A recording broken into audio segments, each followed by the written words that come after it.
Hello everyone, my name is Ambal Rodriguez and this presentation will be about e-waste, an environmental problem that Puerto Rico and many countries are experiencing today due to our rapid technology development.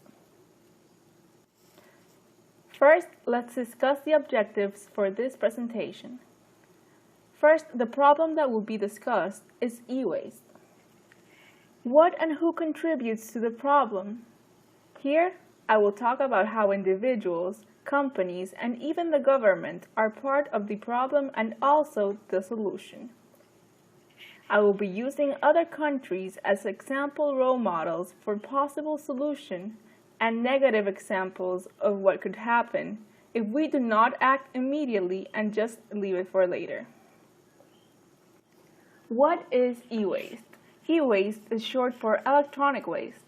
It is a broad word, but the definition often used is the term used to describe old, end-of-life, or discarded appliances using electricity.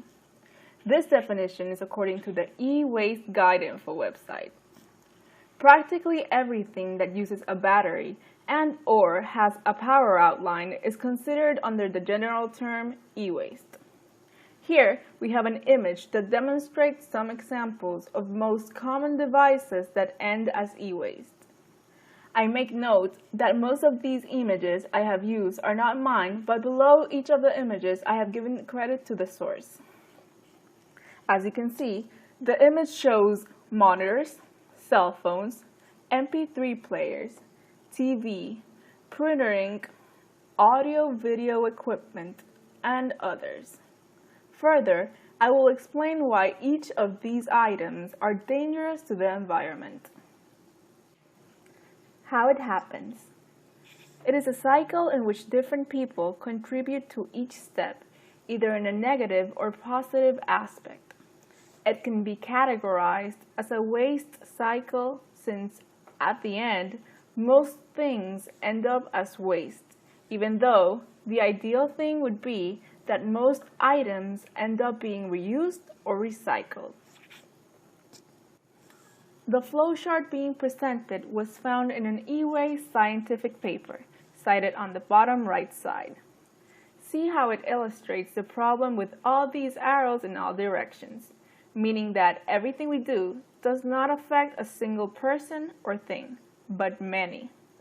In other words, our actions go many ways. First, let's look at the top. We can observe internet usage, demand, electronic growth, and natural resources, all contributing to electronic manufacturing. These contribute to just two major components, use and pollution. Then, we immediately see how use contributes to waste and storage, as well as landfill, and then again, pollution. Just that quickly, it became waste instead of recycling material. As we continue below, we can observe that it goes to other countries, affecting the health of people as it is recycled improperly. After that, it gets to the government to try and create policies to regulate this problem. Notice how only after the problem emerges is that people try to solve it. It is evident we cannot predict the future, but before we make a decision, we can think about the repercussions it will have to others and even ourselves in the future. Why is it dangerous? This is one of the most important slides since it explains why we should recycle and not just throw into the trash our electronics. I have ordered the situations as I considered they will present in chronological order. First, sharp objects. When things break and are not stored in a proper container to prevent the employees that handle the equipment to get cuts or injuries. Second, chemical compounds.